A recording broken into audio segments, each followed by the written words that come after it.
সময়ের সাথে নিজেকে পাল্টে ফেলেছি। যেগুলো আমার না তাদেরকে আমি ভুলে গেছি। যারা আমাকে অপছন্দ করে তাদের থেকে দূরে চলে যাওয়ার চেষ্টা করেছি, কিন্তু কিছু কিছু মানুষকে তার জায়গাটা আমি বুঝিয়েও দিয়েছি। যেমন ভালোবাসা একতরফা কখনোই হয় না।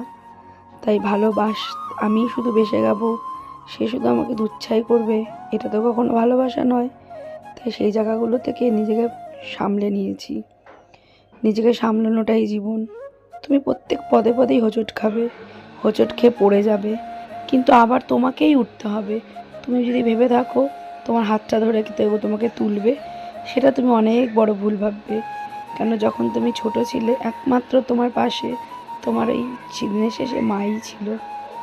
পড়ে গেলে আয় বাবা তুলে ধরা, না খেয়ে থাকলে মা বলতো আয় বাবা খেয়ে নে, শুধু বলতো মুখটা বন্ধ করে বাবা ভিডিওটা কর, এই কর। কিন্তু আজ আর কেউ নেই বলার। তা বলে কি আমি বাঁচছি না? হ্যাঁ বাঁচছি। প্রত্যেক মুহূর্তে হোঁচট খেয়ে পড়ি, আবার প্রত্যেক মুহূর্তে নিজেকে দাঁড় করি এটাই ভাবি যে আমাকে বাঁচতে হবে।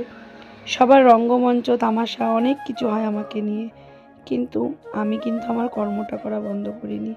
কেন, আমার সাথে আরও কতগুলো প্রাণ আছে, তাদের কথা তো আমাকে ভাবতে হবে, তাই না?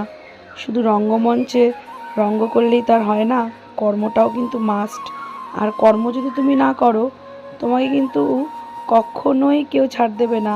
কেন, কর্ম যত করবে তত বদনামও পাবে, তত সংগ্রামও বাড়বে। তাও কর্ম করা আমরা ছাড়বো না। কেউ কর্ম করতে করতে হাঁপিয়ে গিয়ে পৃথিবীটা ছেড়েই চলে যায়, সে তো সবাইকেই যেতে হবে, আগে আর পিছে।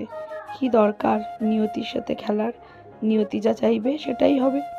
তো সবাই ভালো থেকো, আর এটাই বলবো, সংগ্রামটা জীবনের একটা পার্ট, সেটা নিয়েই ভালো থাকো। চলো টাটা।